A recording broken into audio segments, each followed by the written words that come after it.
శ్రీ విష్ణు సహస్రనామ స్తోత్ర పారాయణం.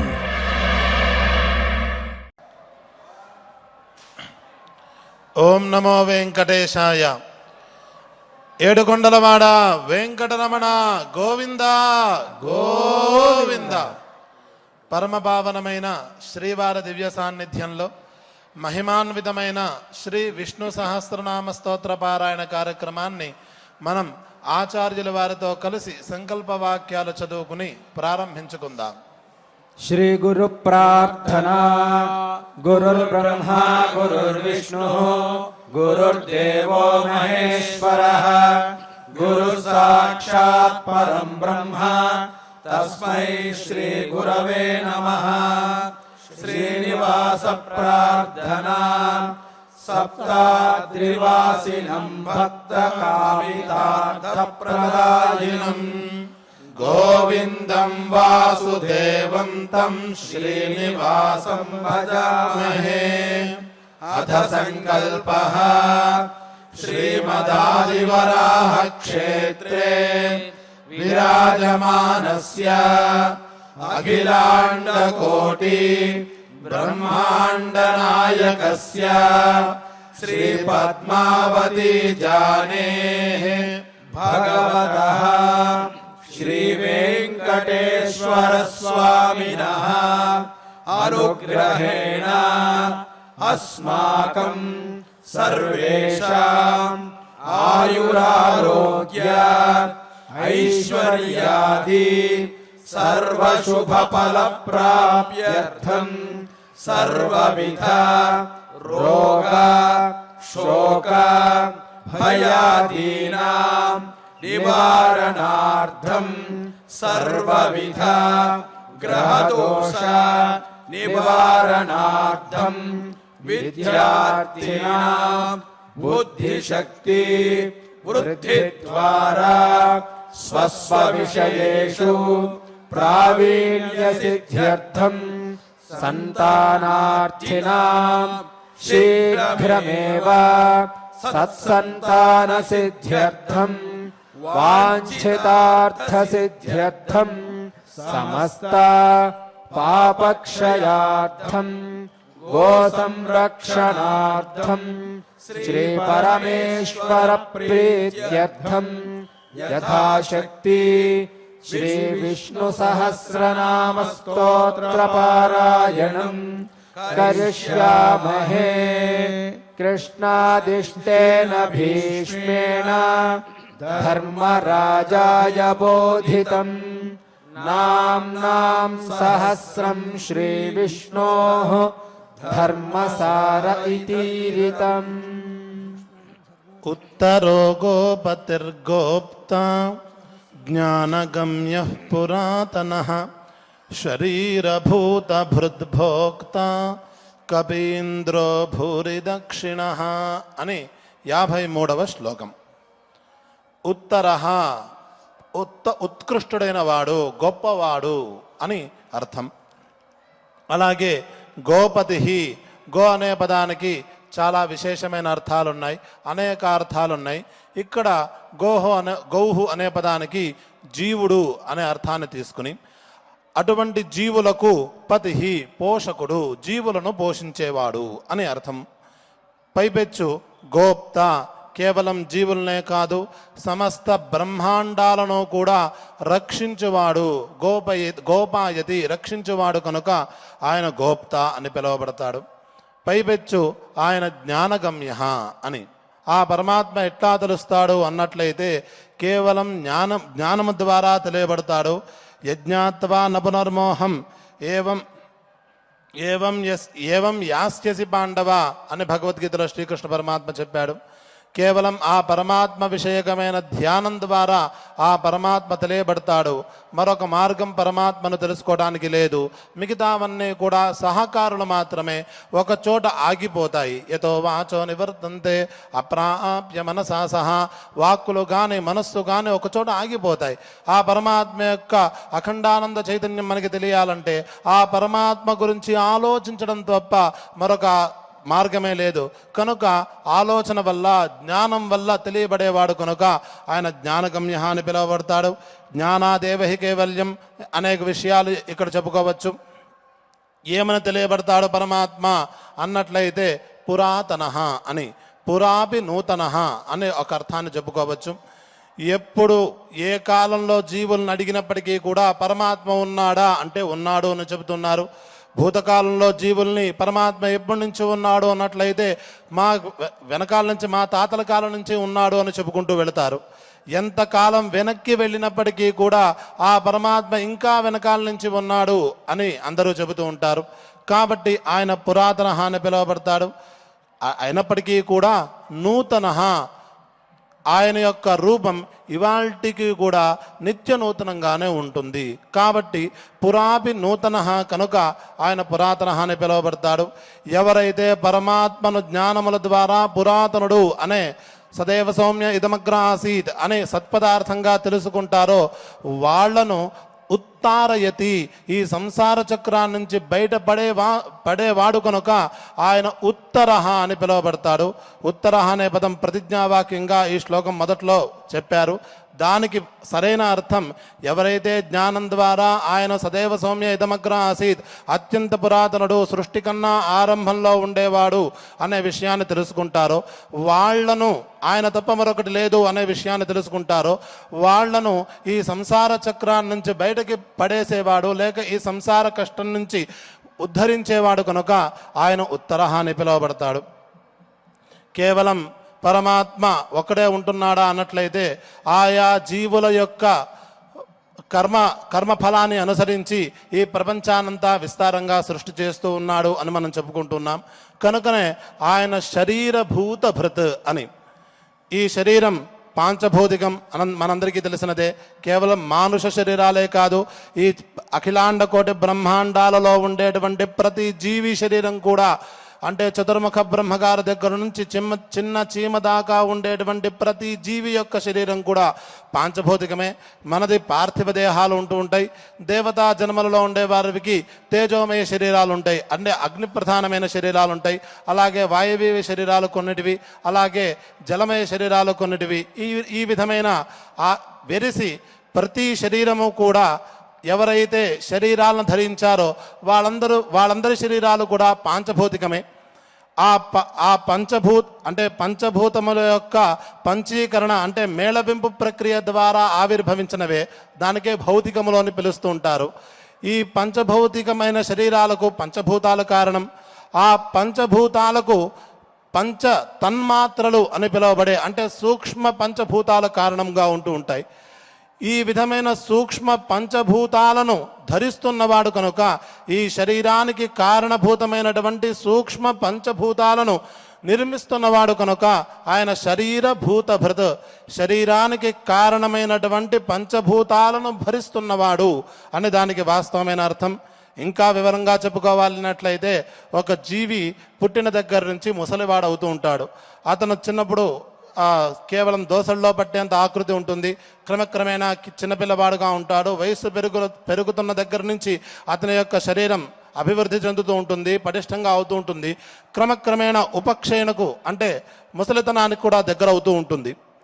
ఇక్కడన్ని బాల్యంలో ఉండేటువంటి పాంచభౌతిక పదార్థాలు వేరు, అలాగే కౌమార దశలో, యౌవన దశలో, అలాగే వార్ధక్య దశలో ఉండేటువంటి ఆ శరీర ఆకృతులు వేరు అని మనం ఒప్పుకోవాలి.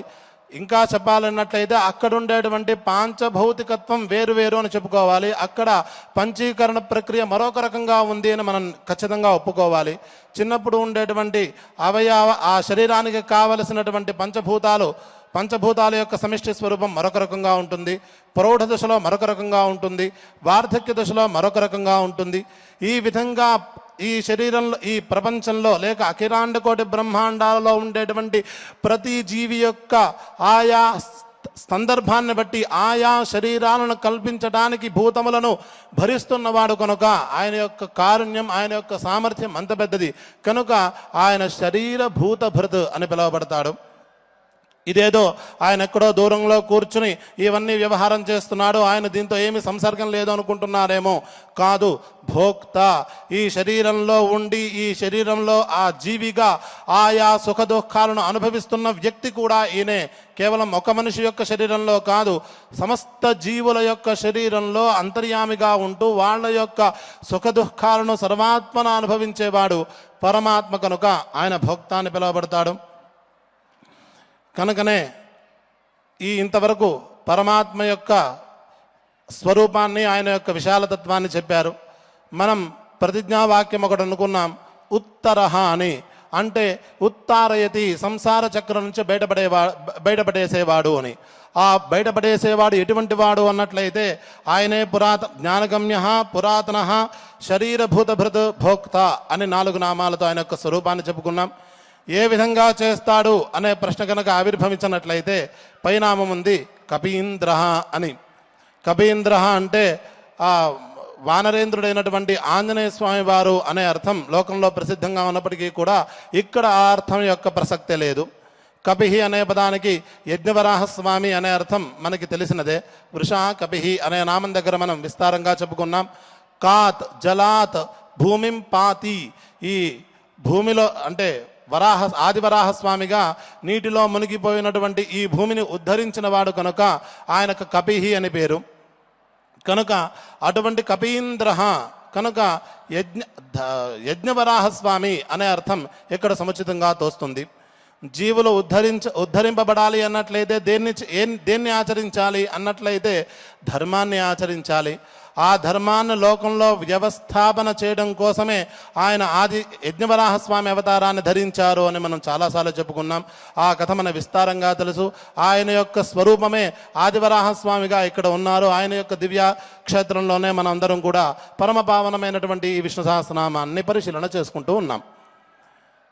అటువంటి కపీంద్ర స్వరూపాన్ని అంటే ధర్మస్వరూపాన్ని ధరించిన వాడు కనుక ఆయన కపీంద్ర. ధర్మాలలో పరమశ్రేష్టమైన ధర్మము ఏమిటి అన్నట్లయితే పరమాత్మ యొక్క ఉపాసనే. దానికే యజ్ఞమని పేరు. ఆ ఉద్దేశ్యంతోనే ఆ యజ్ఞములు 3 విధములు అని మనం చాలాసార్లు చెప్పుకున్నాం. ఇదే విషయాన్ని మారుమారు మహర్షులు ఎందుకు చెబుతున్నారు అన్నట్లయితే మన మనస్సులో నాటుకుపోవటానికి. యజ్ఞం అంటే కేవలం అగ్నిలో ఆహుతులు వేయడం మాత్రమే కాదు, ఆ పరమాత్మను ఉపాసన చేయడం. అదే ద్రవ్యయజ్ఞమని, జపయజ్ఞమని, జ్ఞానయజ్ఞమని 3 రకాల యజ్ఞాలు చెప్పడంలో ఆంతర్యం ఇదే. దేని దానికి అది ప్రకృష్టమే. కానీ ద్రవ్యయజ్ఞం కన్నా జపయజ్ఞం చాలా గొప్పది. నిరంతరం జపం చేయాలి. తన ఉద్ధరణ కోసమే జపం చేయాలి తప్ప పరుల యొక్క నాశనం కొరకు ఏనాడూ జపం చేయరాదు. తన యొక్క అభివృద్ధి కొరకు, తనతో పాటు తన చుట్టూ ఉండే వాళ్ళ యొక్క అభివృద్ధి కొరకు, అందరి యొక్క యోగక్షేమాల కోసమే జపం చేయాలి తప్ప నాకేకో బాగా మంత్రాలు తెలుసు అని విచ్చల్లవీడిగా మంత్రప్రయోగాలు పరనాశనం కోసమైతే జపాలు చేయరాదు.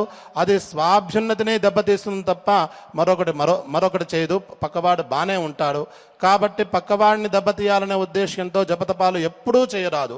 తాను ఉద్ధరింపబడాలి, పరమాత్మ యొక్క పరిపూర్ణ అనుగ్రహం తన యందు సక్రమంగా ఉండాలి అనే అభిప్రాయంతోనే, పరమాత్మ యొక్క పరిపూర్ణ అనుగ్రహం కోసమే మనం జపం చేస్తూ ఉండాలి. కనుకనే ఈ ద్రవ్యయజ్ఞం కన్నా జపయజ్ఞం చాలా గొప్పది. ఆ జపయజ్ఞం కన్నా ఈ సంసార చక్రం నుంచి మనల్ని బయటపడేసేటువంటి ఈ జ్ఞానస్వరూపమైన యజ్ఞం మరింత ప్రకృష్టమైనది.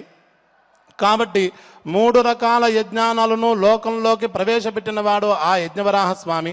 వాటి సాధనాలను కూడా లోకంలో ప్రవేశపెట్టినవాడు ఆ యజ్ఞవరాహస్వామి.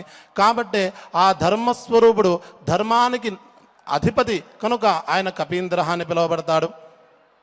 అదే వివరణ చేస్తూ, ఆ యజ్ఞస్వరూపాన్ని వివరణ చేస్తూ భూరిదక్షిణ అని పిలువబడ్డాడు. భూరిదక్షిణ అనే పదానికి విస్తారమైన దక్షిణలు ఇచ్చేటువంటి క్రతువులు చేయించువాడు అనే అర్థం ఇక్కడ హృదయంగా కనిపిస్తూ ఉంటుంది. హతోయజ్ఞ స్వదక్షిణాకః అని శాస్త్రం చెబుతూ ఉన్నది. ఏ క్రతువుకి కూడా దక్షిణ ఇవ్వకుండా చేసినట్లయితే, ఏదేని కారణం చేత దక్షిణాదానం అక్కడ చేయకపోయినట్లయితే ఆ క్రతువులు సర్వనాశనమే అవుతుంది. అది ఉత్తమమైన ఫలితం ఇవ్వకపోగా పాపాన్ని తెచ్చిపెడుతుంది అని శాస్త్రం చెబుతున్నది. కాబట్టి అంటే చెప్పదలసిన అంశం ఏంటంటే విధి విధానాలుగా ఆయా క్రతువులను చేయించువాడు అనే అర్థం ఇక్కడ స్పష్టంగా తోస్తూ ఉంటుంది. దక్షిణాదానం అనేది అత్యవసరమైనది. దక్షిణాదానం అంటే కేవలం ఆ ఋత్విక్కులకు సంభావన ఇవ్వడం అని మాత్రమే అర్థం చేసుకోకూడదు. ఇది సంకుచితమైన మనస్కుల యొక్క తత్వమే అవుతుంది. ఆ యజ్ఞం నిర్వహించేటప్పుడు చాతుర్వర్ణ్యాల వారకు అంటే అందరికీ కూడా అన్న సంతర్పణ చేయాలి అని వ్యవహారం ఉంది. అక్కడ ఇంకా విస్తారంగా చెప్పుకోవాలన్నట్లయితే అనాహూతస్థన్ అధ్వరం గచ్చేత్ అని శాస్త్రం చెబుతున్నది. పిలవకపోయినా ఎవరైనా ఉత్తమమైన పనులు చేస్తున్నట్లయితే అంటే ఏదైనా దేవతారాధనలు చేస్తున్నట్లయితే లేక ఉపాసనలు చేస్తున్నట్లయితే పిలవకపోయినా అక్కడికి వెళ్ళాలి అని అర్థం ఉన్నది.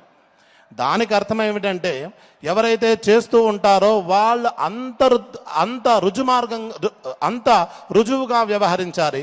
వాళ్ళ ఆలోచనలు అంత పాజిటివ్గా ఉండాలి. వాళ్ళ యొక్క మాటలు అంత తీయగా ఉండాలి. వాళ్ళ యొక్క నడవడిక అంత రుజువుగా ఉండాలి, చక్కగా ఉండాలి. ఎవరొచ్చినా సరే అక్కడ జరుగుతున్నది ఏమిటి అంటే ఆనంద స్వరూపుడైనటువంటి పరమాత్మ యొక్క ఉపాసన. దేని కొరకు? ఆనందం కోసం. అక్కడ ఎవరైతే దానం చేస్తున్నారో వాళ్ళు ఏ విధంగా నడుచుకోవాలి అన్నట్లయితే ఆనంద స్వరూపంగా నడుచుకోవాలి. ఈ విషయాన్నే ప్రతిపాదన చేస్తున్నది ఈ భూరి దక్షిణ అని. అంటే విస్తారమైన అన్న సంతర్పణలు జరిగేట్లుగా మనం వ్యవహరించాలి అనే విషయాన్ని ఈ భూరి దక్షిణ అనే నామం మనకి విస్తారంగా చెబుతున్నది. అంతే, ఇంకా విశేషార్థాల విస్తారంగా చెప్పుకోవచ్చు. ఏ విధంగా అయితే మనం అంటే మధ్యందిన సవనే దక్షిణానీయంతే అనే వేదవాక్యం కనిపిస్తున్నది. ఖచ్చితంగా దక్షిణాదానం ఇచ్చి తీరాలి. అక్కడ ఆ పనికి ఎంత దక్షిణ చెప్పారో అంత దక్షిణాదానం ఖచ్చితంగా చేయాలి. అప్పుడే ఆ యజ్ఞం యొక్క ఫలితం సంపూర్ణంగా మనకి లభిస్తుంది. అంతే తప్ప ఆ అంశంలో ఎక్కడైనా కకృతి పడినట్లయితే ఫలితం కూడా మన దగ్గర రావడానికి కకృతి పడి తీరుతుంది. ఎంత అన్నదానం చేయాలో అంత అన్నదానం చేయాలి. ఒక వివాహానికి పిలిస్తే ఆ వివాహం అనేది కూడా యజ్ఞమే కదా, అది కూడా సత్కరమే కదా. ఒక వివాహం జరిగినట్లయితే 100 విస్తళ్ళు పడాలి అని మనకు సంప్రదాయం ఉంది. 100 మంది కనీసం భోజనం చేయాలి. ఆ భోజనం చేసి ఈ వధూవరులను ఆశీర్వదించాలి. ఇది మనకు ధర్మశాస్త్రం. అంటే ఎంత ఎక్కువ మంది తిన్నట్లయితే అంత ఎక్కువ. అందుకనే మనకి ఏదైనా ధర్మశాస్త్రంలో ఏ విషయమైనా ప్రస్తావన చేస్తూ మొదట భోజయిత్వా అనే వాక్యంతోనే ప్రారంభమవుతున్నది. మనం గృహ్య సూత్రాలు పరిశీలించుకుంటే మొదటగా ఏం చేయాలన్నట్లయితే బంధువర్గుల్ని, బ్రాహ్మణుల్ని, తన యొక్క మిత్ర బృందాన్ని భోజయిత్వా వాళ్ళకి ఆహార పదార్థాలను సమకూర్చి అని చెబుతున్నది. ఇది భూరి దక్షిణ అనే పదానికి వాస్తవమైన అర్థం. మనం రుజుప్రవర్తనను పెంచుకోవాలి, రుజుకరమైన మాటలను పెంచుకోవాలి, దాని కొరకు రుజుకరమైనటువంటి ఆలోచనలు పెంచుకోవాలి. అప్పుడు మన దగ్గరకు మిగతా వాళ్ళందరూ కూడా వస్తూ ఉంటారు. వస్తున్న వాళ్ళని ఆదరించాలి. వచ్చిన వాడు మాధవుడే అనే దృష్టితో మనం కనుక చూసినట్లయితే ఆ సర్వవ్యాపి అయినటువంటి సర్వత్రా ఆనందాన్ని పంచేటువంటి పరమాత్మ యొక్క ఆనంద స్వరూపం మనకి సాక్షాత్కారం అవుతుంది అని ఇక్కడ మనం సంక్షేపంగా ఆ ప్రకరణంలో ఉండేటువంటి అర్థాన్ని అర్థం చేసుకోవచ్చు. వెరిసి రుజు ఆలోచన, రుజు మాటలు, అలాగే రుజు వ్యవహారము మనం అలవర్చుకోవాలి అనే గట్టి ఉపదేశం ఈ భూరి దక్షిణ అనే మాట మనకి చెబుతున్నది. ఆ వాక్యాలే, ఆ మాట యొక్క సారాంశాలే పైనామాలు వివరిస్తూ ఉన్నాయి. సోమపహ అని, సోమపహ అనే పదానికి సోమరసమని యజ్ఞంలో చాలా ప్రసిద్ధం. సోమయాగం అని పిలుస్తూ ఉంటారు. ఆ యజమాని చేత లేక ఆ ఋత్విక్కుల చేత సమర్పించినటువంటి ఆ సోమరసాన్ని తాగేవాడు కనుక ఆ శ్రీమన్ మహావిష్ణువు, యజ్ఞో వే విష్ణు, విష్ణుమూర్తి కన్నా మరొక దేవం లేదు. శ్రీమన్ మహావిష్ణువే సర్వోత్కటమైన దేవుడు. దాంట్లో ఎవరికీ విప్రతిపత్తి లేదు. ఆయనే యజ్ఞస్వరూపుడు, ఆయనే యజ్ఞము, ఆయనే యజ్ఞ సాధనములు, ఆయనే యజ్ఞము చేసేవాడు కనుక ఆ సోమాన్ని స్వీకరించువాడు ఆయనే, ఆ సోమాన్ని సమర్పించువాడు ఆయనే కనుక ఆయన 2 రకాలుగా సోమపహ అవుతాడు. యజ్ఞంలో అగ్నిలో సోమరసాన్నే వేస్తారు. ఆ వేసినటువంటి సోమరసాన్ని తాగేవాడు ఆ పరమాత్మే కనుక ఆయన సోమపహ అవుతాడు. అలాగే ఆ వేసినటువంటి ద్రవ్యం యొక్క మిగులు భాగాన్ని ఋత్విక్కులకు పంచి యజమాని కూడా తాగుతాడు కనుకనే ఆయనకి సోమయాజి అని పేరు. ఆ భార్య గారికి సోమపీఠిని అని పేరు. అంటే వీళ్ళిద్దరు కూడా సోమం తాగిన వాళ్ళు అని అర్థం. ఈ స్వరూపంగా అంటే యజమాని స్వరూపంగా ఉండేవాడు కూడా ఈయనే అనే అభిప్రాయంతో ఈ సోమపహాని కనిపిస్తున్నది. ఆ తర్వాత అమృతపః, కేవలం సోమపుడే కాదు అమృతాన్ని కూడా, స్వాత్మామృతాన్ని కూడా తాగేవాడు అనే అర్థం వస్తున్నది. అసలు అర్థం ఏమిటంటే, పరమాత్మ భగవద్గీతలో స్పష్టంగా కొన్ని విషయాలు చెప్పాడు. నియతం కురు కర్మత్వం, ప్రతి జీవి కూడా తన స్వకర్మానుష్ఠానం చేసి తీరవలసిందే. ఏ కారణం చేత కూడా అతను తన స్వకర్మాచరణను మానకూడదు. ఆ స్వకర్మాచరణ క్రమక్రమేణా ఏ విధంగా చేయాలి అన్నట్లయితే నిష్కామ కర్మోపాసన స్థితికి తీసుకువెళ్ళాలి. ఆ నిష్కామ కర్మోపాసన ద్వారా పరిపక్వ స్థితిని చెందినట్లయితే, అంటే ఈ చిత్తశుద్ధి కలిగినట్లయితే, అప్పుడు ఆ జ్ఞాన మార్గాన్ని అనుసరించి సర్వవ్యాపకుడైనటువంటి పరమాత్మను కనుక ఆ సాధనల ద్వారా ప్రయత్నం చేసినట్లయితే అమృత స్వరూపాన్ని పొందుతాడు, తెలుసుకుంటాడు అనే అర్థం. ఇదే విషయం సోమపః అంటే స్వకర్మానుష్ఠానం చేయాలి అనే విషయాన్ని చెబుతున్నాడు. ఆయన యజమాన స్వరూపుడు, సోమపః అనే పదానికి యజమాన స్వరూపుడు అనే అర్థం వస్తున్నది. అంటే సాంప్రదాయకర్తలు ఏ ఏ ఆచారాలను మనకి చెప్పారో, ఏ ఏ స్తరాల్లో ఏ ఏ కాలాలలో ఎటువంటి ధర్మాన్ని ఆచరించాలని చెప్పారో అవన్నీ కూడా మనం ఖచ్చితంగా ఆచరించాలి. ఎందుకు ఆచరించాలి, ఫలితం ఏమిటి అనే ఆలోచన ఏమి చేయకూడదు. వేదము చెప్పింది, సంప్రదాయకర్తలు చెప్పారు కనుక ఆచరించాలి అనే దృఢమైన నమ్మకంతో ఆ పరమాత్మను ఉద్దేశించి ఆ పనులను చేయాలి. అలా చేసుకుంటూ వెళ్ళినట్లయితే అది నిష్కామ కర్మోపాసన అవుతుంది. అక్కడ పరిపక్వ స్థితి చెందినట్లయితే, అంటే మనస్సు నిర్మలమైనట్లయితే సర్వవ్యాపి అయినటువంటి పరమాత్మను మనం చూడగలుగుతాం. ఒకవేళ మనం సంకుచితమైనట్లయితే, మనందరికీ కూడా అనుభవమే, మన ఇంట్లో దేవుడి గుళ్ళో ఉండేటువంటి విగ్రహాన్ని మనం నమస్కారం పెడతాం, పూలు వేస్తాం. అదే పక్కవాడింట్లో ఉండేటువంటి విగ్రహం చూసి దీనికన్నా నా విగ్రహమే బాగుంది అనుకుంటూ ఉంటాం. ఇది మన యొక్క సంకుచిత మనస్కం. ఎప్పుడైతే మన మనస్సు నిర్మలమవుతుందో, ఎప్పుడైతే పరమాత్మ సర్వవ్యాపి, ఆయన యొక్క వికృతిలే ప్రపంచమంతా అనే జ్ఞానం మనకి అబ్బుతుందో, అప్పుడు సర్వవ్యాపి అయినటువంటి అమృత స్వరూపుడైనటువంటి పరమాత్మ సాక్షాత్కారం మనలో లభిస్తుంది. అటువంటి అమృతాన్ని తాగే సాధకులం కూడా మనమే సాధకులమవుతూ ఉంటాం. సోమపః అనే పదానికి కర్మాచరణ చేసేటువంటి యజమాని అని అర్థం. అలాగే అమృతపః అనే దానికి ఆ సర్వవ్యాపి అయినటువంటి పరమాత్మను తెలుసుకునేటువంటి సాధకుడు అని అర్థం. ఈ విధమైన రెండు వ్యవహారాలు మనం ఖచ్చితంగా ఆచరించాలి అనే ఉపదేశాన్ని ఈ రెండు నామాలు మనకి బోధిస్తూ ఉన్నాయి. ఈ రెండు స్వరూపాలతో పరమాత్మ ప్రకాశిస్తూ ఉన్నాడు అంటే ఆ పరమాత్మ కంటే మరొక రూపం లేదు అనే భావన మనం పెంచుకోవాలి అనే విషయాన్ని కూడా ఈ రెండు నామాల వరుస మనకి చెబుతున్నది. ఇలా అనుసంధానం చేస్తే నాకేమి దక్కుతుంది అన్నట్లయితే సోమః అని శూయి ప్రాణిప్రసవే సూతే అనే ధాతువు నుంచి సోమః అనే స్వరూపం ఏర్పడుతుంది. సోమః అనే పదానికి అమృతః అనే అర్థం, పరమాత్మ పరం బ్రహ్మ అని దానికి వాస్తవార్థం.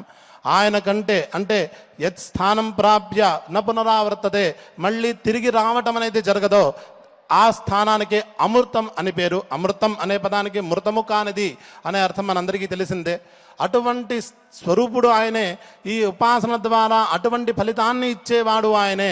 మిగిలేది కూడా అదే కనుక ఆయన సోమః అని పిలువబడుతున్నాడు.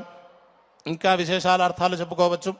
కనుకనే పురుజిత్, పురు అనే పదానికి విస్తారమైనది అని అర్థం, విస్తారమైన జయము కలిగిన వాడు అని అర్థం. విస్తారమైన జయం అంటే ఏమిటి?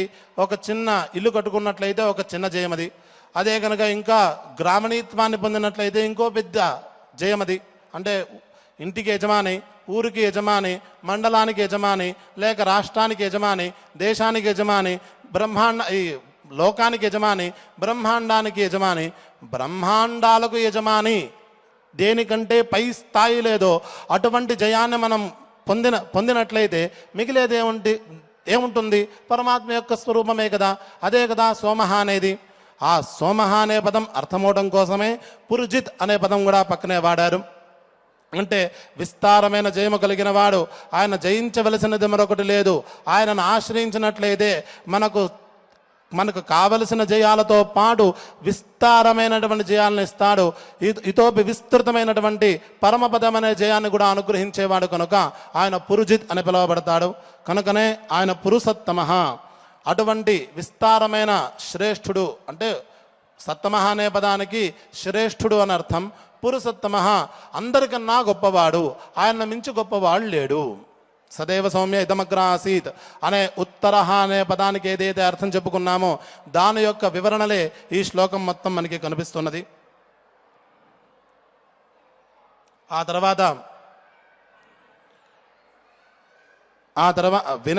తర్వాత నామం వినయ అని. వినయ అనే పదానికి వినయవంతుడు అని మనందరికీ తెలిసిందే. వినయం అంటే అర్థం ఏమిటి అన్నట్లయితే లోకంలో ఉన్నమాటే వంగి ఉండువాడు అనే అర్థం. ఎక్కడైతే ఎవరైనా కనిపిస్తే వంగి దండాలు పెడుతున్నట్లయితే అది వినయం రా అనుకుంటూ ఉంటాం. ఈ విషయం కూడా అలాగే. కానీ పరమాత్మ దగ్గర ఉండేటువంటి వినయం సాధారణమైన వినయం కాదు. ఏవైతే ఈ మనని సంసార చక్రంలో పడేస్తున్నాయో ఈ బాహ్య ప్రపంచ విషయాలు, ఇంద్రియాలు బాహ్య విషయాలపై పరిగెడుతూ ఉంటాయి కదా, వాటిని లొంగదీయువాడు, ఇంద్రియములను లొంగదీసి వాటిని బాహ్య విషయాలపై మళ్ళకుండా అంతర్దృష్టితో నిలుపువాడు కనుక ఆయన వినయ అని పిలువబడుతున్నాడు. లొంగదీయుడే. ఆ లొంగదీయడాన్ని దేన్ని లొంగదీస్తున్నాడు? ఏదైతే సంసారానికి కారణమవుతున్నదో బాహ్య విషయాలపై అభ్యాసక్తి, అధికమైన ఆసక్తి వేటి వల్ల కలుగుతోంది? ఇంద్రియముల యొక్క ప్రసరణముల వల్ల కలుగుతూ ఉన్నాయి. అటువంటి ఇంద్రియముల యొక్క ప్రసరణను ఉపసంహరించి అంతర్దృష్టిని ఏర్పాటు చేయవాడు కనుక ఆయన వినయాన్ని పిలువబడుతున్నాడు. తద్వారా ఏం చేస్తున్నాడు? నిందాక చెప్పుకున్నటువంటి జయాన్నే కలగజేస్తున్నాడు. ఆయన నిందాక పురుజిత్ అనుకున్నాం కదా, ఇప్పుడు ఆయన జయాన్నే కలగజేస్తున్నాడు. జయ అనే పదానికి సర్వోత్కృష్టమైన వ్యక్తి అని అర్థం మనందరికీ తెలిసిందే. సర్వోత్కర్షణ వర్తతే, అలాగే సర్వోత్కర్ష స్థితిం సాధయతి, అందించువాడు కనుక ఆయన జయ అని పిలువబడతాడు. అంతేకాదు ఎందుకు ఇలా చేయగలుగుతాడు అన్నట్లయితే ఆయన సత్యసంధ, సత్య సంకల్పుడు.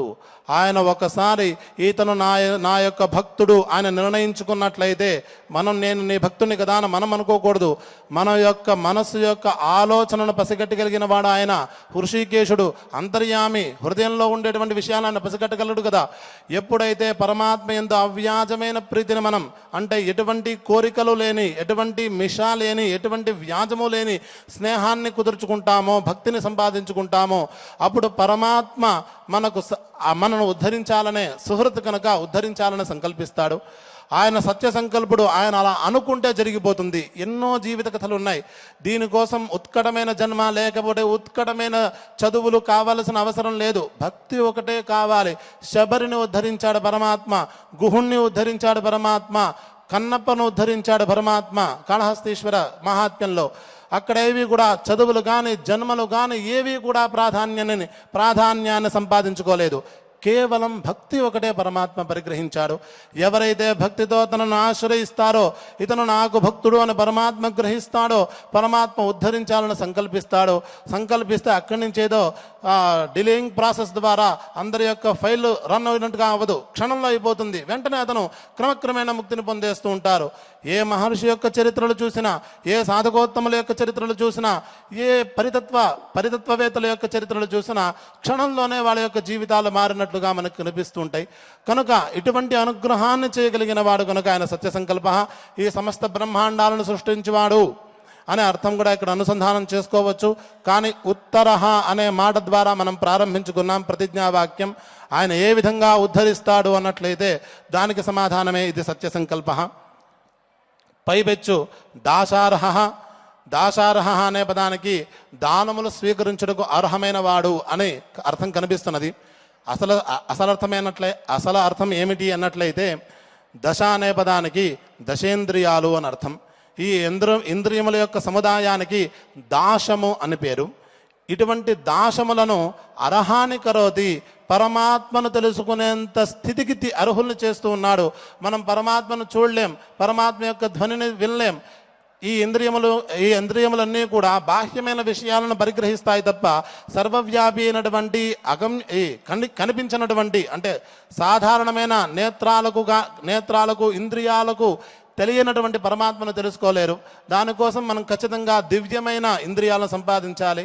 శ్రీకృష్ణ పరమాత్మ భగవద్గీతలో కూడా అన్నారు, దివ్యం దదామి తే చక్షు, నన్ను సాధారణమైన కళ్ళతో నువ్వు చూడలేవు, నీకు పరిపక్వ స్థితి చెందినటువంటి యోగ దృష్టి కావాలి, అదే దివ్యమైన దృష్టి, దాన్ని నీకు అనుగ్రహిస్తాను అని అన్నాడు. ఆ యోగ్య దృష్టి ఎప్పుడు కల్పిస్తుంది అన్నట్లయితే ఎప్పుడైతే మన మనస్సు నిర్మలమవుతుందో, అంటే బాహ్య విషయాలపై అధికమైన ఆసక్తి తొలగిపోయి సర్వవ్యాపి అయినటువంటి లేక అంతర్యామి అయినటువంటి పరమాత్మను తెలుసుకోవడానికి అంతర్దృష్టిని పొందుతూ ఉంటాయో అప్పుడు పరమాత్మని తెలుసుకునే తెలుసుకోవడానికి అవి అర్హములు అవుతూ ఉంటాయి. ఈ విధంగా దశ ఇంద్రియముల యొక్క సముదాయాన్ని యోగ్యులుగా చెయ్యువాడు కనుక ఎవరైతే పరమాత్మ నామస్మరణ చేస్తూ ఉంటారో, పరమాత్మ యందు దృఢమైన భక్తితో ఆయన యందు అవ్యాజమైనటువంటి భక్తితో ఉంటూ ఉంటారో, దృఢమైన నమ్మకంతో భక్తితో ఉంటూ ఉంటారో, వాళ్ళు నిరంతరం సర్వవ్యాపి అయిన పరమాత్మను దర్శించుకోగలరు అనే ఉపదేశాన్ని చేస్తూ ఆ విధమైన ప్రయత్నాన్ని మనం చేయాలని ఆదేశిస్తున్నది ఈ దాశార్హ. ఎవరైతే ఈ దాశార్హ సాధనను చేస్తూ ఉంటారో, అంతర్దృష్టిని పెంచుకుంటూ ఉంటారో, వాళ్ళను పరమాత్మ ఉత్తారయతి అని చెబుతూ ఉన్నారు. కనుకనే ఆయన సాత్వతాంపతి అని పిలువబడతాడు. చాలా మెలికలతో కూడినటువంటి నామం ఇది. చాలా సంక్షేపంగా చెప్పుకోవాలి అన్నట్లయితే సత్వగుణాలు సత్వగుణం అనే మనకి ప్రసిద్ధమైన గుణాలే ఉన్నాయి కదా, అహింస ఇత్యాది గుణాలు ఉన్నాయి కదా. అవన్నీ కలిగిన వాళ్ళు సత్వాన్ అని పిలువబడతారు. వాళ్ళ యొక్క సముదాయం సాత్విక సముదాయం అని పిలుస్తారు. సాత్వత సముదాయం, ఆ సాత్వత సముదాయాన్ని రక్షించువాడు పతి అని అర్థం. అంటే ఎవరైతే సత్వగుణాన్ని అలవరుచుకుని నిష్కామ కర్మోపాసన చేస్తూ ఉంటారో, నిరాశీ కర్మ సంయుక్త అని ఒక వివరణ కనిపిస్తున్నది. ఎవరైతే నిష్కామ కర్మోపాసన చేస్తూ ఉంటారో అటువంటి వాళ్ళను రక్షించేవాడు పరమాత్మ అని అర్థం. క్రమక్రమేణా చెప్పుకున్న అంశాలని మళ్ళీ ఇక్కడ చిన్న ఉపసంహరణ చేస్తున్నాడా అన్నట్టుగా కనిపిస్తున్నది. సోమపహ అమృతపహ అనే వాక్యాల ద్వారా కర్మాచరణ చేయాలి. ఆ కర్మాచరణ కూడా నిష్కామ కర్మోపాసన స్థితికి తీసుకురావాలి. ఆ తర్వాత నిర్మలత్వాన్ని సంపాదించి శమదమాది సంపత్తి వైరాగ్యాదుల ద్వారా సాధనల ద్వారా సర్వవ్యాపి అయినటువంటి అమృతస్వరూపుడైనటువంటి పరమాత్మను తెలుసుకోవాలి అనే ఉపదేశాన్ని చేశాడు కదా. అదే ఇట్లా ఎవరైతే ప్రయత్నం చేస్తూ ఉంటారో వాళ్ళు సాత్వితులు అని పిలుస్తుంటారు. వాళ్ళని రక్షించువాడు కనుక ఆయన సాత్వతాంపతి. ఈ విధంగా ఆయన ఉత్తర భగవద్గీతలో కూడా అనన్యాశ్చింతయంతో మాం ఏ జనా పర్యుపాసతే తేషాం నిత్యాభియుక్తానాం యోగక్షేమం వహామ్యహం. ఎవరైతే అనన్యాహ రెండవ ఆలోచన లేకుండా చింతయంత మాం నన్ను ఎవరైతే ఆలోచన చేస్తూ ఉంటారో వాళ్ళ యొక్క యోగక్షేమాలను నేను రక్షిస్తూ ఉంటానని చెప్పాడు కదా. కనుక ఈ విధంగా ఆయన సాత్వతాంపతి ఇటువంటి గొప్పదైన పదోనామాలతో కూడి ఉన్నటువంటి సోమపహ సోమపోమృతప సోమ పురుజిత్ పురుషత్తమ వినయోజయ సత్యసంధ దాశారహ సాత్వతాంపతి అనే శ్లోకాన్ని అనుసంధానం చేసుకున్నాం. ఇక పై శ్లోకానికి వెళ్ళినట్లయితే జీవో వినయిత సాక్షి ముకుందోమిత విక్రమ అంభో నిధిరనంతాత్మ మహోదధిశయోంతక అని 55వ శ్లోకం కనిపిస్తున్నది. పరమాత్మ జీవస్వరూపంగా లోకంలో అంతటా ప్రకాశిస్తున్నాడు. మనం ఒకసారి అనుకున్నాం, ప్రాణః దగ్గర పరమాత్మ యొక్క సర్వవ్యాపి శక్తులలో ఒకటి ప్రాణశక్తి. అది అమృతము, దానికి ఎప్పుడూ నాశనం ఉండదు. పరమాత్మ ఎప్పుడైతే సంకల్పిస్తాడో ఆ పరమాత్మ యొక్క కారుణ్యం మనకి ఎప్పుడైతే లభిస్తుందో అప్పుడు ఆయనలో ఉండేటువంటి ఆ ప్రాణశక్తి యొక్క లేశాన్ని తల్లి యొక్క గర్భంలో నిక్షేపణ చేస్తాడు. తద్వారా జీవి ఆవిర్భవిస్తాడు. ఇలా ప్రాణశక్తి ద్వారా బయటకు వచ్చేవాడు ఎవడైతే ఉన్నాడో ఎవడైతే బతుకుతూ ఉన్నాడో అతను జీవహ అని పిలుస్తాడు. ప్రాణశక్తి ఆయనే, అక్కడ తయారయ్యేటువంటి పిండము ఆయనే. బయటకు వచ్చేవాడు మాత్రం పక్కవాడు ఎందుకు అవుతాడు? బయటకు వచ్చేవాడు కూడా ఆయనే కనుక ఆయనే జీవహ అని పిలువబడతాడు. పైపెచ్చు వినయిత సాక్షి అని చాలా గంభీరమైన నామం ఇది. వినయిత అనే పదానికి ఇది కూడా మోక్షప్రదాత అనే అర్థాన్ని అనుసంధానం చేసుకోవచ్చు. స్వారస్యమైన అర్థం ఏమిటంటే జీవులు తమ పాపపుణ్యాల యొక్క ప్రభావం చేత ఆయా జన్మలు పొందుతూ ఉంటారు. ఇవాళ మానుష జన్మ కలిగిన వాళ్ళు పుణ్యాతిశయం ఉన్నట్లయితే అతను దేవతా జన్మను పొందుతాడు. లేని కారణం చేత వేరే జన్మలను పొందుతూ ఉంటాడు, పశుపక్ష్యాది జన్మలను పొందుతూ ఉంటాడు.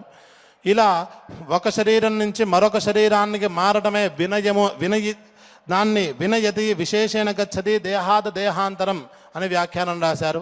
ఒక శరీరం నుంచి మరొక శరీరానికి ఆ జీవి తన యొక్క పాపపుణ్యాల ఫలితంగా మారుతూ ఉంటాడు. ఇట్లా వినయితానాం సాక్షిత్వేన పశ్యతి. ఆయన ఈ జీవుల యొక్క పాపపుణ్యాలతో ఎటువంటి సంబంధం లేనివాడు. జీవులు వాళ్ళ పాపపుణ్యాల ప్రభావం చేత ఆయా శరీరాలను పొందుతూ ఉంటారు. ఇలా పొందేటప్పుడు ఏమాత్రం పొరపాటు జరగకుండా అప్రమత్తుడుగా ఉంటాడు, సాక్షిగా ఉంటాడు. కనుక ఆయన వినయిత సాక్షి అని పిలుస్తాడు. ఎవరైతే ఆయనను ఆశ్రయిస్తారో, ఆయనను దృఢంగా నమ్ముతారో వాళ్లకు ఆయన ముకుందః, ముక్తిని ప్రసాదించేవాడు. ముకుందః ఎందుకు ఆయన చేయగలడు అన్నట్లయితే అమిత విక్రమ, ఆయనకు అసాధ్యమంటూ ఏమీ లేదయ్యా. భక్తి మాత్రమే మనం పెంచుకోవాలి. భక్తి కనుక ఉన్నట్లయితే మనకి ఎంత పాపం ఉన్నది, మనకి ఇంకా 8 జన్మలు మనం అనుభవించాలి, ఇవన్నీ ఏమీ లేదు. సద్యోముక్తిని అనుకుంటే ఆయన ప్రసాదించగలడు. ఎందుకంటే ఆయన అవసరం అనుకుంటే సృష్టినే చేయగలడు, ఆ క్షణంలో ఉపసంహరణ కూడా చేయగలడు. వైద్యుతో వే పురుష అని వేదం చెబుతున్నది. క్షణకాలంలోనే అఖిలాండ కోటి బ్రహ్మాండాలను సృష్టించగలిగిన వాడికి అందులో ఏదో ఉన్న ఒక జీవి యొక్క జన్మల పరంపరలకు కారణభూతమైనటువంటి కొండల్లాంటి పాపపు మూటలను నాశనం చేయలేడా? మనం భక్తిగా ఆశ్రయించాలి. ఇతను నా భక్తుడు అనే విశ్వాసం ఆయనకు కలగాలి. ఆ విధమైన మనం ప్రయత్నం చేయాలి అనే ఉపదేశం అమిత విక్రమ అనే నామం మనకి బోధిస్తున్నది. ఆ తర్వాత అంబోనిధి అని పరమాత్మ ఈ సృష్టి స్థితి లయాలను చేస్తున్నాడు అని అమిత విక్రమ ద్వారా చెప్పుకున్నాం. ఆయన ఏ విధంగా చేస్తాడు అన్నట్లయితే అంబోనిధి అని చెబుతున్నారు. వేదంలో కూడా తానివా ఏతాని చత్వారి జంభాగుంసి దేవా మనుష్యా పితరోసురాహ అని కనిపిస్తున్నది. అంబ అనే పదానికి నీరు అనే అర్థం ఇక్కడ చెప్పట్లేదు. వేదము కూడా ఒకచోట దేవతలు, మనుష్యులు, పితరులు, అసురులు అని 4 వర్గాలు ఉంటున్నాయి. ఈ నలుగురిని సృష్టించి వీళ్ళ యొక్క విస్తారమే ఈ ప్రపంచంగా ఏర్పాటు చేశాడు. కనుక ఆయన అంబోనిధి అని పిలువబడుతున్నాడు. కేవలం ఆయన అంబోనిధి మాత్రమే కాదు, అనంతాత్మ, వాళ్ళ యొక్క సంతానంగా, వాళ్ళ యొక్క పరివారంగా అనంత స్వరూపాలతో ప్రకాశించేవాడు ఆ పరమాత్మే. కనుక ఆయన అనంతాత్మ అని పిలువబడతాడు. అథవా నిరవచ్ఛిన్నమైన చైతన్య స్వరూపం ఆయన భావన చేసుకున్నట్లయితే అది దేశత, కాలత, వస్తుత పరిచ్ఛేదం చేయడం మనకి సాధ్యపడదు. కనుక ఆయన అనంతాత్మ, కొలవలేనివాడు. కనుక ఆయన అనంతాత్మ అని పిలువబడతాడు. కనుకనే మహోదధిశయ అని కేవలం సృష్టి మాత్రమే చేయడు, పరిపాలన మాత్రమే చేయడు, ఉపసంహరణ కూడా చేస్తాడు. ఉపసంహరణ చేయడం అంటే జీవులను మాత్రమే ఉపసంహరణ కాదు, సమస్త ప్రపంచాన్ని, ఈ స్థావర జంగమాలని, జీవులని, జడాలని అన్నిటినీ కూడా ఉపసంహరణ చేస్తాడు. అన్నిటినీ కూడా సూక్ష్మ స్వరూపంగా మార్చేస్తాడు.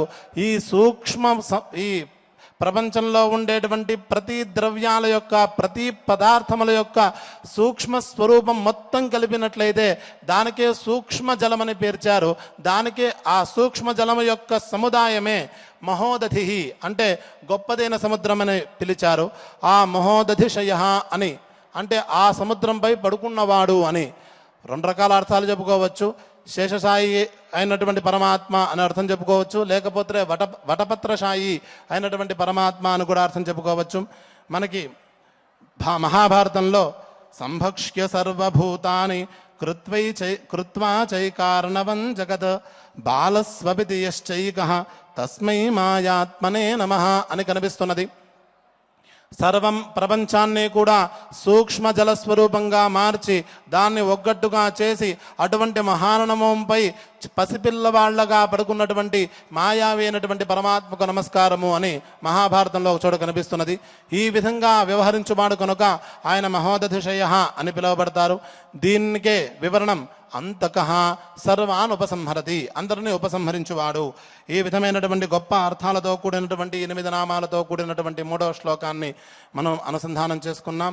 ఇక మనం శ్రద్ధాభక్తులతో విష్ణు సహస్రనామ స్తోత్ర పారాయణ కార్యక్రమాన్ని ప్రారంభించుకుందాం.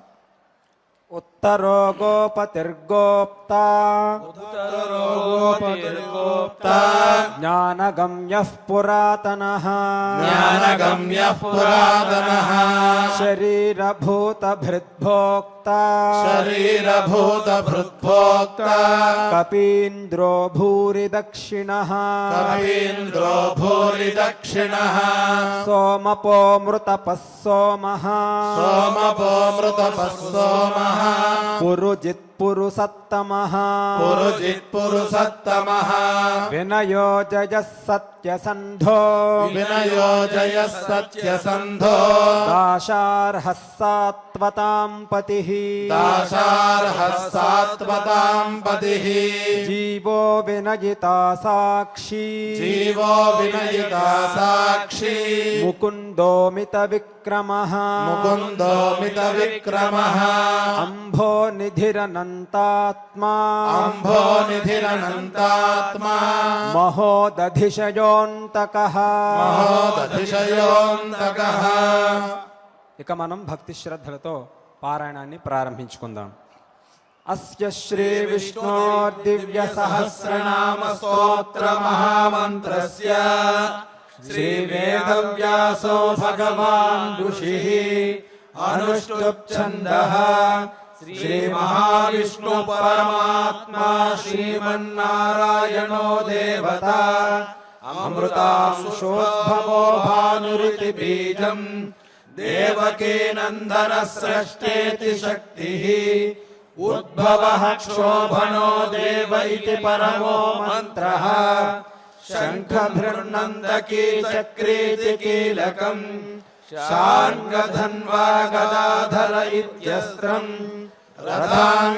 రథాంగపాణిరక్షోభ్య ఇతి నేత్రం త్రిసామాసామగः సామేతి కవచం ఆనందం పరబ్రహ్మేతి యోనిః ఋతుస్సుదర్శనః కాల ఇతి దిగ్బంధః శ్రీ విశ్వరూప ఇతి ధ్యానం శ్రీ మహావిష్ణు ప్రీత్యర్థే సహస్రనామ స్తోత్ర పారాయణే వినియోగః ధ్యానం శాంతాకారం భుజగశయనం పద్మనాభం సురేశం విశ్వాధారం గగన సదృశం మేఘవర్ణం శుభాంగం లక్ష్మీకాంతం కమలనయనం యోగి హృద్యానగమ్యం వందే విష్ణుం భవభయహరం సర్వలోకైకనాథం విశ్వం విష్ణుర్వషట్కారో భూతభవ్య భవత్ప్రభుః భూతకృద్భూతభృద్భావో భూతాత్మా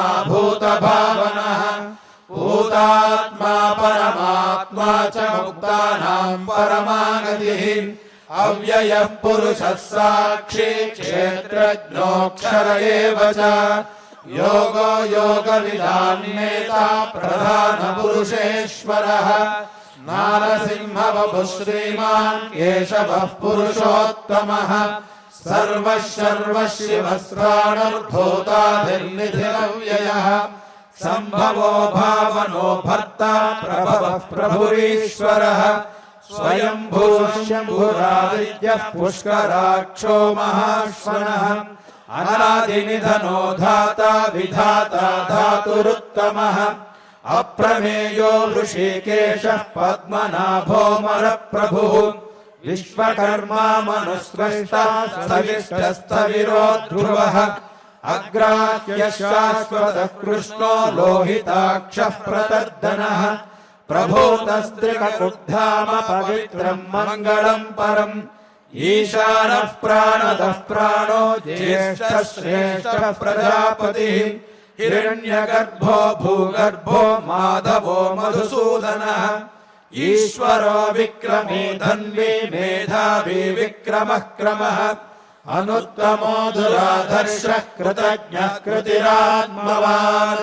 సురేశः శరణం శర్మ విశ్వరేతా ప్రజాభవః సంవత్సరో వ్యాలః ప్రత్యయः సర్వదర్శనः అజः సర్వేశ్వరः సిద్ధः సిద్ధిः సర్వాధిరచ్యుతः వృషాకపిర్మేయాత్మా సర్వయోగ వివిశ్రుతః వసుర్వసుమనः సత్యः సమాత్మా సమిదः సమः అమోఘః పుండరీకాక్షో వృషకర్మా వృషాకృతిః రుద్రో బహుశిరా బభ్రుర్విశ్వయోనిః శుచిశ్రవాः అమృతः శాశ్వతస్థాణుర్వరారోహో మహాతపాः సర్వగः సర్వవిద్వానుర్విశ్వక్సేనో జనార్దనः వేదో వేదవిదవ్యంగో వేదాంగో వేదవిత్కవిః लोकाध्यक्षः सुराध्यक्षो धर्माध्यक्षः कृताकृतः चतुरात्मा चतुर्व्यूहश्चतुर्दंष्ट्रश्चतुर्भुजः भ्राजिष्णुर्भोजनं भोक्ता सहिष्णुर्जगदादिजः अनघो विजयो जेता विश्वयोनिः पुनर्वसुः उपेन्द्रो वामनः प्रांशुरमोघः शुचिरोर्जितः अतीन्द्रः सङ्ग्रहः सर्गो धृतात्मा नियमो यमः वेद्यो वैद्यः सदा योगी वीरः माधवो मधुः अतीन्द्रियो महामायो महोत्साहो महाबलः महाबुद्धिर्महावीर्यो महाशक्तिर्महाद्युतिः अनिर्देश्य वपुः श्रीमान् अमेयात्मा महाद्रिधृत् महेश्वासो महीभर्ता श्रीनिवासः सदाङ्गतिः अनिरुद्धः सुरानन्दो गोविन्दो गोविदाम्पतिः मरीचिर्दमनो हंसः सुपर्णो भुजगोत्तमः हिरण्यनाभः सुतपाः पद्मनाभः प्रजापतिः अमृत्युः सर्वदृक्सिंहः सन्धाता सन्धिमान् स्थिरः अजो दुर्मर्षणः शास्ता विश्रुतात्मा सुरारिः गुरुर्गुरुतमो धाम सत्यः सत्यपराक्रमः निमिषो निमिषस्रग्वी वाचस्पतिरुदारधीः अग्रणीर्ग्रामणी श्रीमान् न्यायो नेता समीरणः सहस्रमूर्धा विश्वात्मा सहस्राक्षः सहस्रपाद आवर्तनो निवृत्तात्मा संवृतः सम्प्रमर्दनः अहः संवर्तको वह्निरनिलो धरणीधरः सुप्रसादः प्रसन्नात्मा विश्वधृग् विश्वभुग् विभुः सत्कर्ता सत्कृतः साधुर्जन्मर्नारायणो नरः असंख्येयो प्रमेयात्मा विशिष्टः शिष्टकृच्छुतिः सिद्धार्थः सिद्धसङ्कल्पः सिद्धिदः सिद्धिसाधनः वृषाहि वृषभो विष्णुर्वृषपर्वा वृषोदरः वर्धनो वर्धमानश्च विविक्तः श्रुतिसागरः सुभुजो दुर्धरो वाग्मी महेन्द्रो वसुदो वसुः नैकरूपो बृहद्रूपः शिबिविष्टः प्रकाशनः ओजस्तेजोद्युतिधरः प्रकाशात्मा प्रतापनः बुद्धः स्पष्टाक्षरो मन्त्रश्चन्द्रांशुर्भास्करद्युतिः अमृतांशो भवो भानुश्शशबिन्दुः सुरेश्वरः औषधम् जगतः सेतुः सत्यधर्मपराक्रमः भूतभव्यभवन्नाथः पवनः पावनो नरः कामः कामकृत्कान्तः कामः कामप्रदः प्रभुः युगादिकृद्युगावर्तो नैकमायो महाशनः अदृश्यो व्यक्तरूपश्च सहस्रजिदनन्तजित् इष्टो विशिष्टः शिष्टेष्टः शिखण्डी नहुषो वृषः क्रोधः क्रोधकृत्कर्ता विश्वबाहुर्महीधरः अच्युतः प्रथितः प्राणः प्राणदो वासवानुदः अपान्निधिरधिष्ठानमप्रमत्तः प्रतिष्ठितः स्कन्दः स्कन्दधरो धुर्यो वरदो वायुवाहनः वासुदेवो बृहद्भानुरादिदेवः पुरन्दरः अशोकस्तारणस्तारः शूरः शौरिर्जनेश्वरः अनुकूलश्च दावर्तः पद्मी पद्मनिभेक्षणः पद्मनाभोरविन्दाक्षः पद्मगर्भः शरीरभृत् महार्धिर्धो वृद्धात्मा महाक्षो गरुडध्वजः अतुलः शरभो भीमः समयज्ञो हविर्हरिः सर्वलक्षणलक्षण्यो लक्ष्मीवान् समितिञ्जयः विक्षरो रोहितो मार्गो हेतुर्दामोदरः सः महीधरो महाभागो वेगवानमिताशनः उद्भवः क्षोभनो देवः श्रीगर्भः परमेश्वरः करणं कारणं कर्ता विकर्ता गहनो गुहः व्यवसायो व्यवस्थानः संस्थानस्थानगो ध्रुवः परर्धिः परमः स्पष्टः तुष्टः पुष्टः शुभेक्षणः रामो विरामो विरतो मार्गो नेयो नयो नयः वीरशक्तिमतां श्रेष्ठो धर्मो धर्मविदुत्तमः वैकुण्ठः पुरुषः प्राणः प्राणदः प्रणवः पृथुः हिरण्यगर्भः शत्रुघ्नो व्याप्तो वायुरधोक्षजः ऋतुः सुदर्शनः कालः परमेष्ठी परिग्रहः उग्रः संवत्सरो दक्षो विश्रामो विश्वदक्षिणः विस्तारस्तावरस्थाणुः प्रमाणम् बीजमव्ययम् अर्थोऽनर्थो महाकोशो महाभोगो महाधनः अनिर्विण्णस्थविष्टो भूर्धर्मयूपो महामखः नक्षत्रनेमिर्नक्षत्री क्षमः क्षामः समीहनः यज्ञ इज्यो महेज्यश्च क्रतुः सत्रम् सताम् गतिः सर्वदर्शी विमुक्तात्मा सर्वज्ञो ज्ञानमुत्तमम् सुव्रतः सुमुखः सूक्ष्मः सुघोषः सुखतः सुहृत् मनोहरो जितक्रोधो वीरबाहुर्विदारणः स्वापनः स्ववशो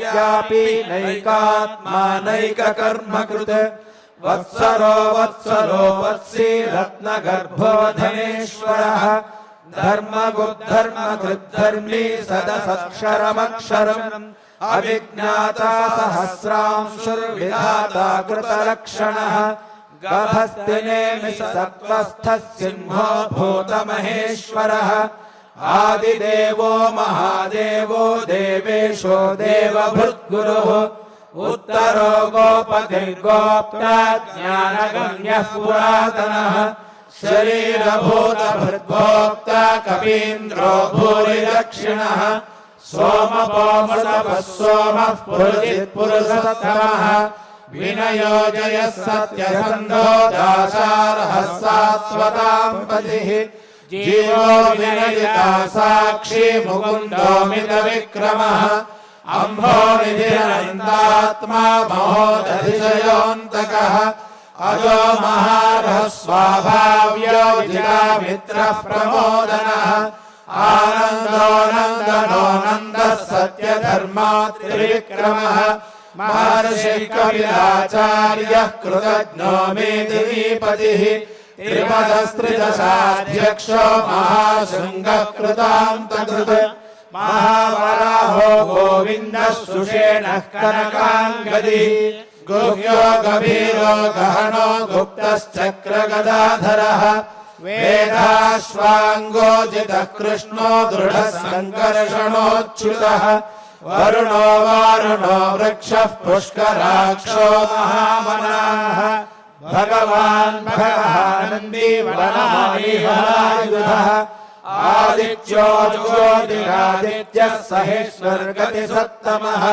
सुधन्वाखण्डपरशुद्धारुणो द्रविणप्रदः दिविसृक्सर्वदिव्यासो वाचस्पतिरयो निजः त्रिसामासामगः सामनिर्वाणम् भेषजम् भिषक् सन्न्यासवृक्षमः शान्तो निष्ठा शान्तिः परायणम् शुभाङ्गः शान्तिरस्रष्टा कुमुदः कुवलेशयः गोहितो गोपतिर्गोप्ता वृषभाक्षो वृषप्रियः अनिवर्ती निवृत्तात्मा संक्षेप्ता क्षेमकृच्छिवः श्रीवत्सवक्षा श्रीवासः श्रीपतिः श्रीमताम्बरः श्रीधः श्रीधः श्रीनिवासः श्रीनिधिः श्रीविभावनः श्रीधरः श्रीकरः श्रेयः श्रीमान् लोकत्रयाश्रयः स्वक्षः स्वङ्गः शतानन्दो नन्दिर्ज्योतिर्गणेश्वरः विजितात्मा विधेयात्मा सत्कीर्तिश्चिन्न संशयः उदीर्णः सर्वतश्चक्षुरनीशः शाश्वतस्थिरः भूषयो भूषणो भूतिर्विशोकः शोकनाशनः अर्च्युष्मानर्च्युतः कुम्भो विशुद्धात्मा विशोधनः अनिरुद्धो प्रतिरथः प्रद्युम्नो मितविक्रमः कालनेमिहावीरः शौरिः शूरजनेश्वरः त्रिलोकात्मा त्रिलोकेशः केशवः केशिहारिः कामदेवः कामपालः कामी कान्तः कृतागमः अनिर्देश्य वपुर्विष्णुर्वीरोऽनन्तो धनञ्जयः ब्रह्मण्यो ब्रह्मकृद्ब्रह्मा ब्रह्म ब्रह्म विवर्धनः ब्रह्मविद्ब्राह्मणो ब्रह्मी ब्रह्मज्ञो ब्राह्मणप्रियः महाक्रमो महाकर्मा महातेजा महोरगः महाक्रतुर्महायज्वा महायज्ञो महाहविः स्तव्यस्तव प्रियस्तोत्रम् स्तुतिस्तोतारणप्रियः पूर्णः पूरयिता पुण्यः पुण्यकीर्तिरनामयः मनोजवस्तीर्थकरो वसुरेता वसुप्रदः वसुप्रदो वासुदेवो वसुर्वसुमनाहविः सद्गतिः सत्कृतिः सत्ता सद्भूतिः सत्परायणः शूरसेनो यदुश्रेष्ठः सन्निवासः सुयामुनः भूतावासो वासुदेवः सर्वासुनिलयो नलः दर्पः दर्पदो दृप्तो दुर्धरोधापराजितः विश्वमूर्तिर्महामूर्तिर्दीपमूर्तिरमूर्तिमान् अनेकमूर्तिरव्यक्तः शतमूर्तिः शताननः एको नैकः सवः किं यत्तत्पदमनुत्तमम् लोकबन्धुर्लोकनाथो माधवो भक्तवत्सलः सुवर्णवर्णो हेमाङ्गो वराङ्गश्चन्दनाङ्गदी वीरः विषमः शून्यो घृताशीलचलश्चलः अमानीमानदो मान्यो लोकस्वामी त्रिलोकधृत् सुमेधा मेधजो धन्यः सत्यमेधाधराधरः तेजो वृषोद्युतिधरः सर्वशस्त्रभृताम्बरः प्रग्रहो निग्रहो व्यग्रो नैकशृङ्गो गदाग्रजः चतुर्मूर्तिश्चतुर्बाहुश्चतुर्व्यूहश्चतुर्गतिः चतुरात्मा चतुर्भावश्चतुर्वेदविवेकपात् समावर्तो निवृत्तात्मा समुद्रयो दुरतिक्रमः दुर्लभो दुर्गमो दुर्गो दुरावासो दुरारिः शुभाङ्गो लोकसारङ्गः स्तुतन्तुस्तन्तुवर्धनः इन्द्रकर्मा महाकर्मा कृतकर्मा कृतागमः उद्भवः सुन्दरः सुन्दरो रत्नाभः सुलोचनः अर्को वाजसनः शृङ्गी जयन्तः सर्वविजयी सुवर्णबिन्दुरक्षोभ्यः सर्ववागीश्वरेश्वरः महाक्रदो महागर्तो महाभूतो महानिधिः कुमुदः कुन्दरः कुन्दः पर्जन्यः पावनोऽनिलः अमृतांशो मृतवपुः सर्वज्ञः सर्वतोमुखः सुलभः सुव्रतः सिद्धः शत्रुजिच्छत्रुतापनः न्यग्रोधो दुम्बरोऽश्वत्थश्चानूरान्ध्रनिषूदनः सहस्रार्चिः सप्तजिह्वः सप्तैधा सप्तवाहनः अमूर्तिरणभो चिन्त्यो भयकृद्भयनाशनः अणुर्बृहद्गृशस्थूलो गुणभिर्निर्गुणो महान् अधृतस्वधृतस्वास्थ्यः प्राग्वंशो वंशवर्धनः भारभृद्वथितो योगी योगीशः सर्वकामदः आश्रमश्रमणः क्षामः सुपर्णो वायुवाहनः धनुर्धरो धनुर्वेदो दण्डो दमयिता दमः अपराजितः सर्वसहो नियन्ता नियमो यमः सत्त्ववान् सात्विकः सत्यः सत्यधर्मपरायणः अभिप्रायः प्रियार्होरः प्रियकृत्प्रीतिवर्धनः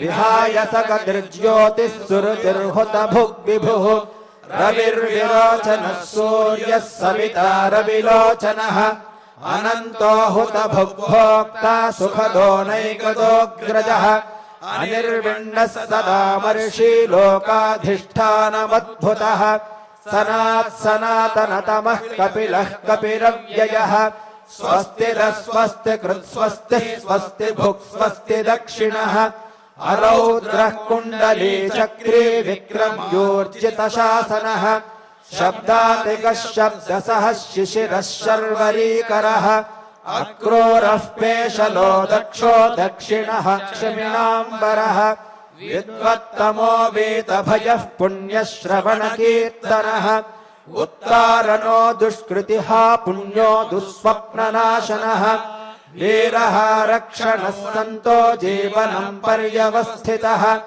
अनन्तरूपोऽनन्तश्रीर्जितमन्युर्भयापहः चतुरस्रो गभीरात्मा विदिशो व्यादिशो दिशः अनादिर्भूद्भुवो लक्ष्मीः सुवीरो रुचिराङ्गदः जननो जनजन्मादिर्भीमो भीमपराक्रमः आधारनिलयो धाता पुष्पहासः प्रजागरः ऊर्ध्वगः सत्पथाचारः प्राणदः प्रणवः प्रणः प्रमाणं प्राणनिलयः प्राणभृत् प्राणजीवनः तत्त्वं तत्त्वविदेकात्मा जन्म मृत्युजराधिकः भूर्भुवः स्वस्सरुस्तारः सविता प्रपितामहः यज्ञो यज्ञपतिर्यज्ञा यज्ञाङ्गो यज्ञवाहनः यज्ञभृद्यज्ञकृद्यज्ञी यज्ञभुग्यज्ञसाधनः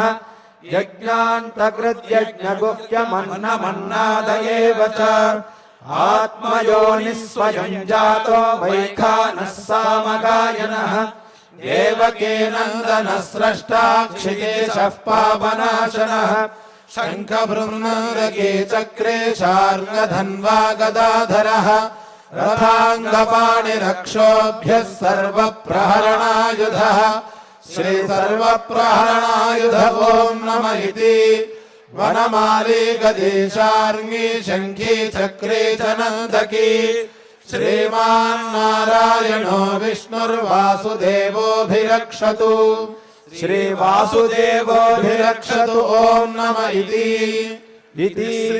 श्रीविष्णुसहस्रनामस्तोत्रं सम्पूर्णम्। ఈ విధంగా భక్తి శ్రద్ధలతో శ్రీ విష్ణు సహస్రనామ స్తోత్ర పారాయణ కార్యక్రమాన్ని మనం నిర్వహించుకున్నాం.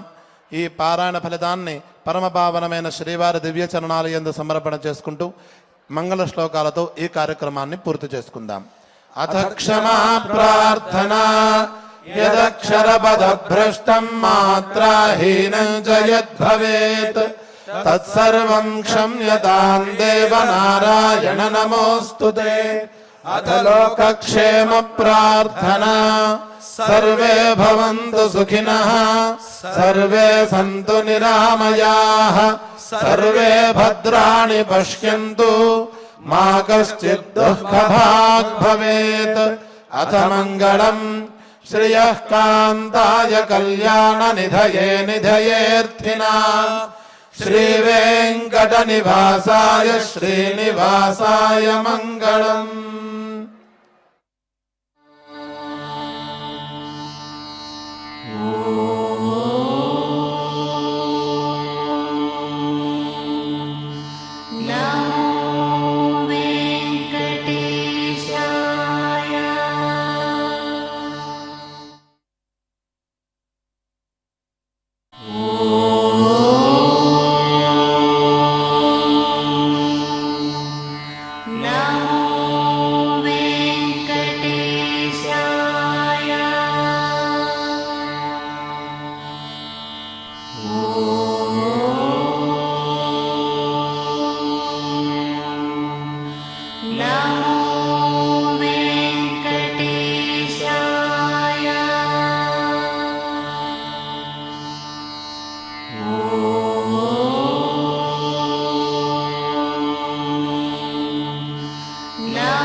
Oh